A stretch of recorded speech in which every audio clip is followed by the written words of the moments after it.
In the face of rising competition from new brands, more demanding consumers, and ever-present cost pressures, it's not easy to run a successful brand. Thus, it's not surprising that more brands are losing momentum or are stuck in a slump that isn't being solved by changing creative directors, altering their DNA, or adding new lines. In many cases, that's actually made things worse. I'm Jane Singer, and welcome to A Seat at the Table, where we sit down with industry leaders, innovators, and entrepreneurs to discover hidden opportunities, big ideas, and best practices. To get a better understanding of where brands are going wrong and where a few are getting it right, I reached out to Glenn McMahon, a C-suite apparel industry executive who helps brands establish clear creative vision while driving EBITDA growth and margin expansion. In this episode, he shares where brands have gone wrong and what leadership might do to get them back on track. Glenn also talks about what he sees as a game-changing AI development that the industry cannot afford to overlook.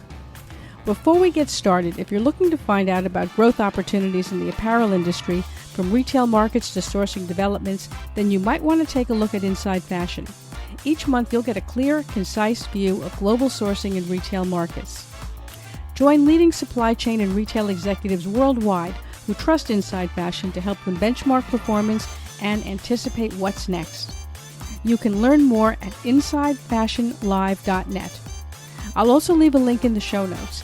Now let's sit down with Glenn and find out how brands might rethink their strategy. I'm a big fan. You have so many interesting insights to share. There's a lot of crazy stuff going on with brands. And yes, a lot of it's been attributed to tariffs and COVID and interest rates. But, we still have tariffs, but we're past some of that stuff. And some guys are doing well, right? And other guys are tanking. So it's a tale of two cities for sure. There's no question about it. Consumer product companies that are doing it well are doing it right. Just because I want to get it out there that these are tough times. There's no question about it. And as you mentioned, since 2020, we've just been in a period of disruption, a constant disruption. And I don't think that's going to let up, to be honest with you. I don't see that ending anytime soon. So it's really incumbent upon the leadership of these companies to fast track, any initiatives that they have so they can navigate through these difficult times. Yeah, absolutely. Now, when you're looking at brands, and that's a very broad-based data set to look at, right? Brands which go from luxury all the way to mass market. But just in general, what do you see fundamentally that the winners have that the losers don't ever seem to be able to get right? That's a great question. I do. I do look from what I would say value up to luxury, just because I think there are consistent themes across. It's less about price or, channel than it is really about, just good or best practices. I think what the difference is that in difficult times like this, leaders have to be able to take risk in order to get rewards. And I think the ones that are winning are those brands that have the bandwidth to be able to take the risk. And I think that is really the most important part, is really the bandwidth. There's so many businesses out there that are over levered, that took on incredible amounts of debt, have gone through, acquisition after acquisition, and, just don't really have a solid foundation. So I think what we're seeing is those brands that are well financed, well capitalized, that are well run from an operating standpoint, have that sort of bandwidth, if you will, to try and experiment with new things and do push the envelope in different ways. And so I think that's we're going to continue to see clear winners and what I would say clear losers. I think that's a really great point, because you're absolutely right. You do see companies that are saddled with debt. Either they've gone through, endless rounds of acquisitions that end up piling debt, or they keep buying and adding on things, figuring that will bail them out, and it doesn't. It adds to the debt load, as you're saying. Yeah. So when you're looking at that, do you think that some of these companies need to really think about how they can pare down? I know nobody likes to do that because Wall Street likes to see you getting bigger, not smaller. But do you think they need to really just pare everything down and get to the one thing that they can do well? Well, short answer, yes. I'm a big believer, and I know this isn't popular, particularly with Wall Street, but I'm less concerned about driving improvement in top line during disruptive periods like we're in right now, and really focusing on execution and margin. delivering, margin. And I think you hit the nail on the head. It's like the brands that are winning have identified, what we're really good at, and this is our sweet spot, and we're just going to really zero in on this and drive it home. And it doesn't matter if it's an active brand, if it's a footwear brand, it's a luxury brand or a mass brand. And it's the same in beauty as it is in apparel or, outdoor recreation. So I think the winners are clearly those that have, those hero products or that icon, that legacy, and they've really doubled down into it and saying, this is what we're going to stand for instead of trying to be all things to all people. It's just not the time to be doing that.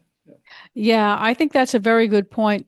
It's difficult because as you were saying, you're really hamstrung by Wall Street that wants to see that top line growth. So it takes a tough leader, I suppose, to be able to buck that, that pressure, right? To be able to Yeah. say that, we absolutely have to look longer term. Yeah. Well, you see brands even like Lululemon that are hugely successful and delivered, quarter after quarter, very impressive results.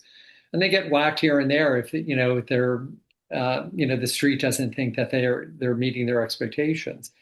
But a good CEO or good leadership, not just the CEO, really keeps our eye on the ball and doesn't let that become a distraction. So, I'm not saying there's Wall Street is, the enemy here. I mean, they have a, function to perform, but it's really up to the management or the leadership of the companies to keep their focus. Wall Street isn't, they're going to ding you if you miss your earnings, but they also give credit where credit is due. I think that's really good to point out because, we do see a lot of people who, I guess maybe they just become so ingrained in focusing on the top line that that's the way it rolls. And then Mhm. recently we've seen a shift, and we wrote about this in Inside Fashion, that more companies are starting to at least talk about, not necessarily do, but talk about the fact that we have to get rid of selling on promotions. We need to be able to do stuff that's, more full price, that's more margin driven, as you're pointing out.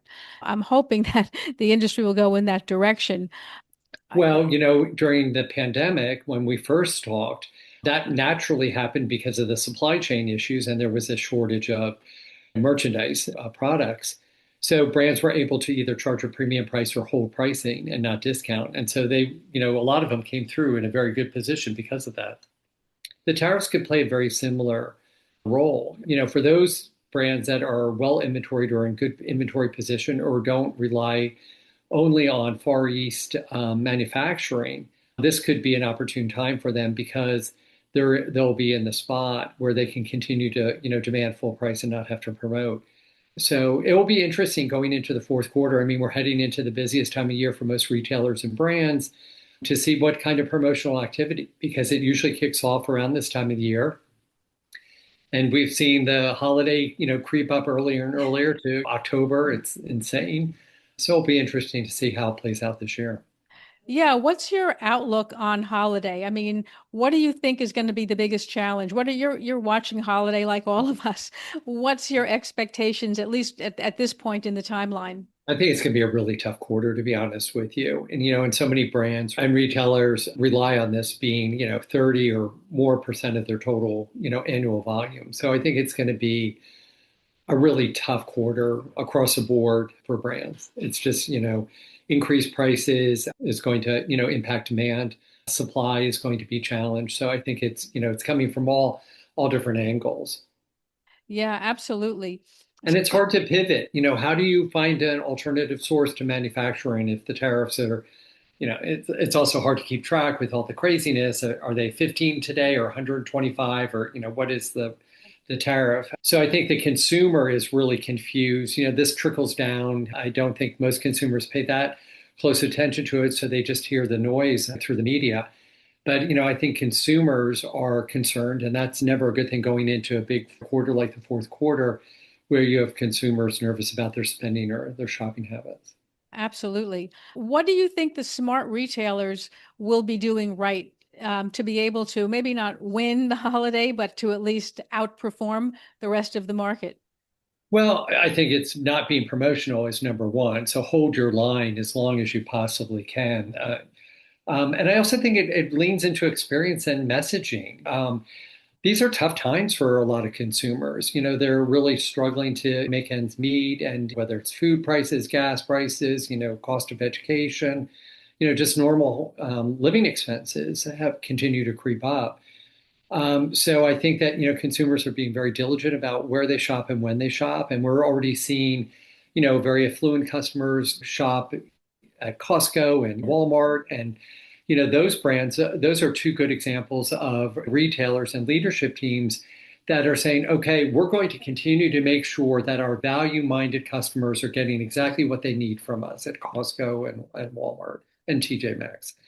But we're also smart enough to recognize that this pressure is going to force a lot of customers that we may not have seen walk through our doors ever before come through now. And our expectation or their experiences, we have to make sure that we're delivering on those so they continue to come back and they stick. And I think that will be the big, takeaway, when we revisit what happens in, Q1, Q2, is were these value players successful in attracting that more affluent customer, and are they going to stick with them? And my guess is yes, just from what I'm seeing, in person in Costco or Walmart, obviously reading on there, both executing and TJ, I don't want to forget them, executing flawlessly. I mean, these guys are doing a really good job. So yeah, that's what I think. That's what I'm watching for is just what is the migration going to be and how sticky is it going to be? I totally agree with that. I think that you're right. There's no stigma anymore for people, regardless of how wealthy they are, to go to any of the discounters. If they like what they have, they will. And you're right. Once you're used to going there, you're used to going there. Yeah. And I've It, stopped calling them discounters, not to, be flippant, but only because, Macy's and Saks and Nord, I mean, they're discounted. And, you go into yeah, the Gap, actually, right. the merchandise just arrived in the Gap, it's already marked down. Right. So, it's really value. I think what they've done is they've recognized that these consumers are looking for the best value. They have limited resources, for the value consumer. And then for the more affluent customer that's trading down, it's just because you know, other prices have gotten so ridiculous or they're not getting the level of service that they expect through, what we would call traditional department store or other channels. Absolutely. Now, on a little bit of a different angle, Mhm. a lot of people, certainly in the past, let's say year, quarterly earnings, have complained that the reason they're not doing well is because of a lot of the very cheap e-commerce brands, right? Shein, Temu, and the likes of those guys. But now the U.S. has stopped de minimis, right? Yes, So yeah. it's very difficult for them to ship things in, and Europe is just about, I believe, to do the same thing. So that's over. Yeah. Um, For is now. yeah, unless somebody reverses that, Yeah. right? But for at least for the, Yeah. I For would the, imagine for the next few years until we have a new administration, at least I wouldn't expect it to change. yeah. Um, do you think that's going to boost sales of these various brands that have been, sort of blaming? I don't want to use the word, but best one that Well, comes to mind. yeah, it's such a great question. I read recently, which I didn't realize that Coach had benefited greatly from the de minimis, because they were shipping directly from China to their consumers, which I Yeah, had no idea. basically, Yeah. a lot of people were doing that, right? Yeah. So I think a couple of things. I think the like the big ones, Shein and Temu and stuff like that, they're going to set up, either US based or, in the Americas. So they're not, losing the business altogether. So I want to be respectful, but they're a little bit like cockroaches. Like, those businesses do not go away. They figure out Right. a new route to get in. I think for the other businesses, and, it came the other way too. There were a lot of European brands that were doing the same thing, shipping directly from Europe under the price guideline and in Canada too. So I think it will be just another reason for consumers to look for alternative sources where they don't, they're not getting hit with those exorbitant tariffs. And it's certainly going, if the brand was solely relying on that, like Shein was, then they have to pivot quickly. Yeah, it'll be interesting to see, like you say, how they reposition themselves. Yeah. But for those brands who are, you might call more traditional brands, in other words, they weren't strictly e-commerce, they weren't taking advantage of being able to ship, direct to consumer, avoiding the import duty and so Mhm. forth. A lot of, there'd been a lot of complaints that they were getting unfair competition. Well, from those guys. Do you think that now that that's sort of been curtailed, that some of the other brands, US brands, will do better, or do you think that they have other fundamental problems? well, yeah, I think they have other fundamental problems. I think some might do better, but I think at the end of the day, price is only one of the factors that consumers use to make a buying decision. So I don't think that is solely based on price. It was based on convenience or they hit a trend. So I think that if American-based retailers or brands want to compete with that, it really they have to offer a compelling product at a great price value. It's tough to do, but maybe that's working on lower margin if they decide that they want to go for that volume, or maybe they say, okay, we're going to walk away from that, volume because it's almost like a drug or it's like sugar, and we're going to focus on higher quality and better margins, which would be, my recommendation. Yeah, yeah, I think you're right. I think that maybe it's been more of an excuse than Yeah. a reason. One of the things that you point out is that there's certain companies, whether they be big box retailers or brands, that never seem to be able to get it right. They were big, and then they've just had a sort of a multi-year legacy of constantly either changing leadership or changing direction, and they never seem to be able to get the train back on the tracks. Do you feel that some of those companies are never going to be able to get it right? Or do you feel that there's an opportunity for them? I mean, how are you seeing? Well, I'm optimistic. So I always think that there's an opportunity, to do better. So those brands that may be continuing to struggle or had a big halo at one time, but um, I think again it goes back to product and experience, the messaging, the storytelling that you're doing, and that's the harder hill to climb out of. To be honest with you, if you once had a great business and then it's just gone by the wayside. And I'm going to use an example probably. If you have to take it out, you can. But, there's a footwear brand that was called Tom's, and it was a purpose-driven brand that was started, a couple decades ago by a very cool founder, and it was very buzzworthy and it became a hit. And for a lot of reasons, it was casual, it was easy, it was a purpose-driven brand, it wasn't expensive. So it checked off a lot of boxes. And it hit the right market at the right time. But that's a perfect example of a brand that's still around. A lot of people, when you ask them about it, they, oh, yeah, I remember it. It was such a cool brand, but they don't think of it as a relevant brand today. Meanwhile, that whole category or space of what I'm going to call, casual or ugly shoes, the Uggs, the Crocs, Birkenstocks, is just been phenomenal for the past 2 decades. So you see a trajectory of a brand that once had that relevance and had that sort of soapbox, if you will, of a purpose-driven brand, and everybody rallied around it. Such a great concept. But through change of leadership and acquisition, they just lost their way in the messaging, and the product doesn't stand. You used to know when you said Tom's, you immediately thought of that canvas, sort of espadrille. Today, you look at their website and it's all over the board. So it's a little hard to get a handle on who they are and what they stand for. But again, so that's a perfect example where these other brands have just, continued to flourish and, continue to grow and pick up market share, and really significant. So I do think that, is it too late? I would love to get my hands on Tom's and try to reimagine or reinvent it? Yeah, absolutely. Because I think that there's value in that brand. There are very few brands that I think that get to that point where you're just like better off shuttering it. But I'm a brand guy, so I'm always cheering for the brand to succeed. Absolutely. And it is disappointing when you see a brand that was strong for so long and then lost their way and just can't Just can't seem. seem to find their way back. Yeah. Honestly, and there's we can think of many of them. I know Yeah. you've talked about Gap, you've talked about Kohl's and Target, and you just wonder. Gap is such an interesting one because the leadership there is really bright, capable, and talented. Absolutely. There's no question about it. And there has been a consistent change of leadership at the top, and I think that that has hurt them. Um, and they brought in, the new CEO, or relatively new. Richard has been there for a while now. He's a great marketer, but Yes.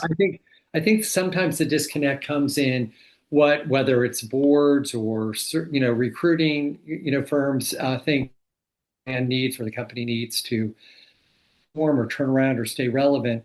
is actually a little bit different than what the prescriptive is really calling for. And I would say that, that to me is a real unfortunate situation where there's a mismatch, or there's highly capable talent leadership team, but maybe just not the right place at the right time, for what they bring to the table.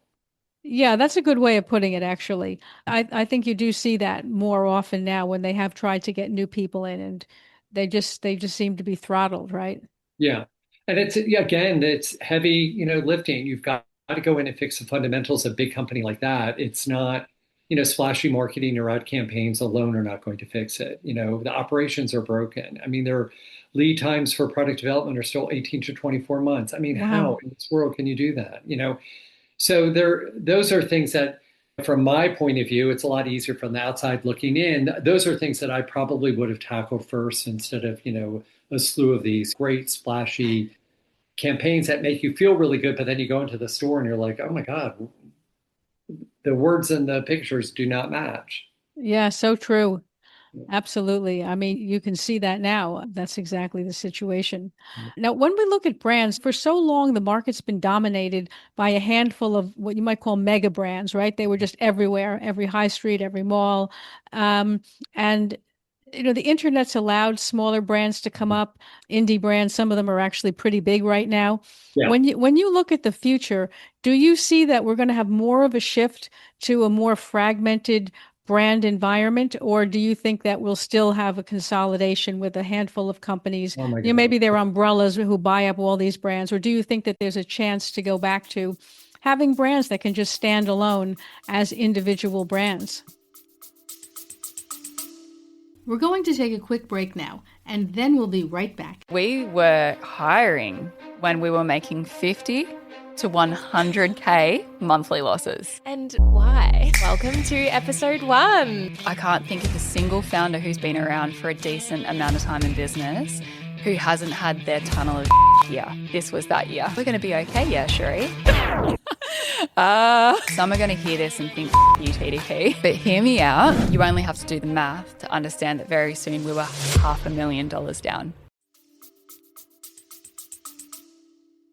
Great question. I do think that the mega brands will continue just because they have the resources and the sort of momentum at their back, good leadership. They'll continue, whether it's the Lulus but that doesn't mean that there isn't room for disruptors like Aloe or Viore. I mean, you look at Viore, didn't exist 10 years ago. It's now a billion-dollar business.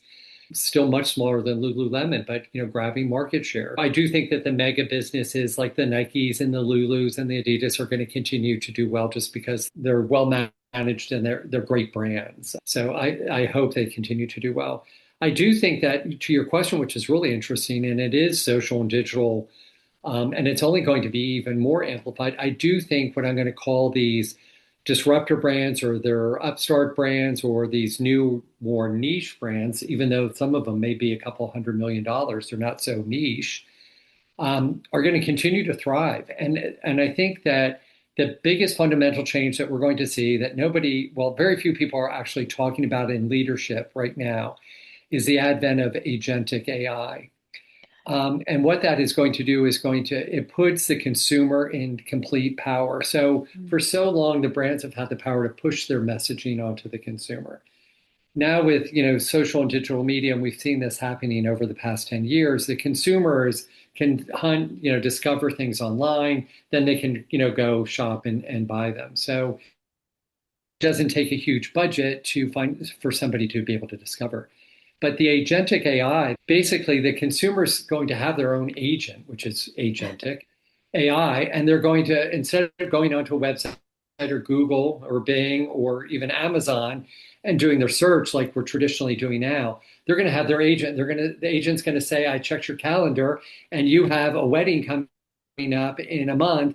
What are you wearing to your wedding? And so they're going to prompt the user to start saying, oh, that's right. I need new shoes. I need to get a dress, a suit, whatever it is. And then they're going to say, serve up the recommendations based on your personalized and customized prior, purchase history.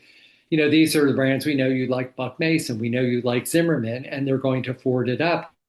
It's going to be like you wake up in the morning and there's going to be a list of things. You need household goods, you need, personal care products, you need an event, you have a vacation or something, it's going to be the biggest game changer and really, change the way that we think about e-commerce and how we think about, social shopping. So to me, that's probably the single most exciting thing. And when I talk to leadership now, which I do on a regular basis for brands or investors, I can tell you that this is not on the radar for the large majority of senior leadership. And that's a problem. Yeah. So. Interesting point. And I think you're right. I mean, the amount of investment that's being poured into AI, you can't deny that I maybe couldn't tell you exactly where it's going, but you can't have that much money in something and have it not going somewhere. Well, it reminds me a little bit of when e-commerce first came about. I remember it was in 2007, and I had just taken over as CEO of St. John Knits. And e-commerce was just sort of in its early stages. And I thought, because we had a professional working woman as our customer, that, being able to have shop online would be super helpful, even if she picked out what she liked and then called her shop or her personal shopper. And when we launched it in 2007, people, I remember peers calling me up and saying, "You're crazy. Nobody's going to ever buy luxury online, because St. John was expensive." Right. And we did incredibly well. And a lot of our clients use it for research, and they would go online and they see something, because the customer was already online. She was professional. She was at the office, or, she was doing her household shopping online. So she was there. So I think AI is a little bit like the early days of e-commerce, where so many brands push back and were so hesitant to adopt it. But I'm not talking about generative AI, which is how you write an email or write a script or something. I'm really talking about agentic, which is really putting the power in the technology to be a service provider for you. And everybody's going to have their personal shopper, their, personal concierge. It's really a big event that's going to, I think, shake up consumer pretty dramatically. Wow, it's very exciting. And you can see there's tremendous opportunity with that for brands that really get into it early, Yeah, understand it, right? Get their hands in the that's clay huge. and, start to understand it. And someone like yourself has so much vision that you have such a breadth of experience and you understand the industry in a way that a lot of people don't. Oftentimes I'm talking to people in leadership and they do tend to have a very sort of a narrow vision of, well, this is the way we always do it. This is the way it has to be. We got to keep doing what we've always done.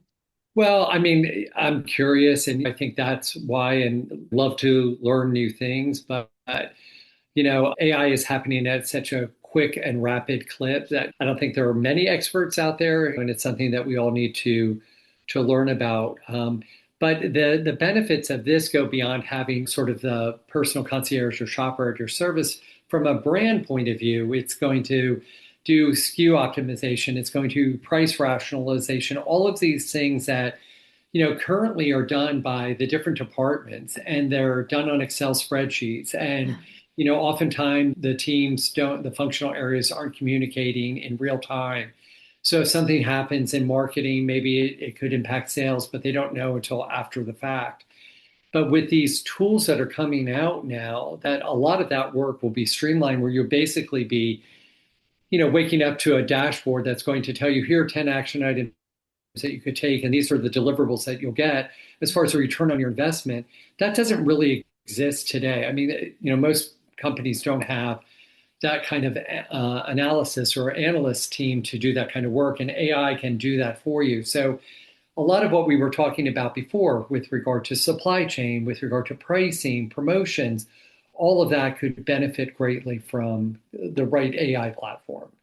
And it doesn't replace the people. What it does is it helps consolidate it so you can have that global view and make informed, articulated decisions instead of just, which I think a lot of people are still doing, is relying on the Excel spreadsheet, or sort of, okay, we did this last year, so we need to do it again this year, whereas that may not be the case.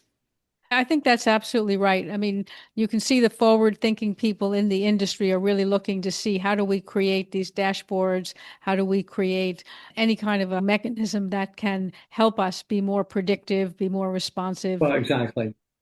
And that's it. And there have been tools all along, but they've always been a little bit wonky, Yeah. and they're hard to get adopted across an organization. And that's why, I can't stress enough that the senior leadership has to become informed and educated on what these platforms can do for the company, because it's really important that it goes across the entire organization. You can't have just the sourcing department or the design department working on it. It's really got to be something that's instituted across the entire organization.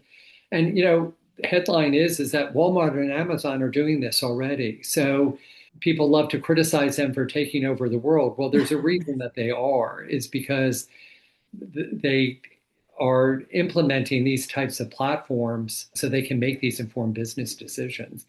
And again, I think a lot of the luxury players are saying, oh, we don't want AI, we don't want it machine driven. They're going to wake up to the reality that they need it and need it quickly. Yeah, absolutely. And you're right about Amazon and Walmart. They've been ahead of the curve and they're winning.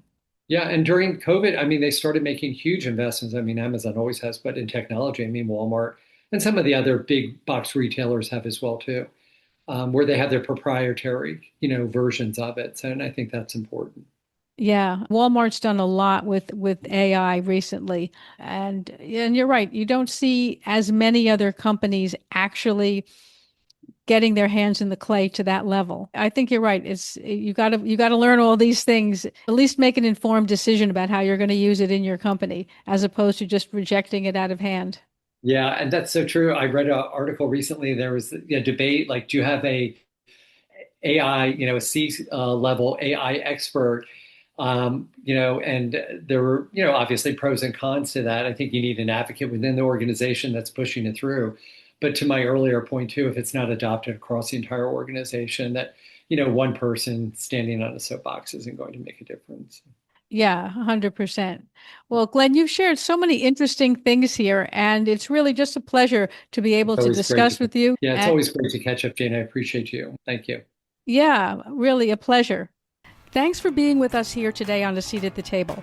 If you'd like to see some of the other episodes, head on over to our podcast website at seat.fm. That's SEAT.fm. There's also a link here in the show notes. And if you're thinking that you'd like to be a guest on the show, you'll find information on how to apply there as well. Thanks again for joining us. I'm Jane Singer, and I will see you in the next episode.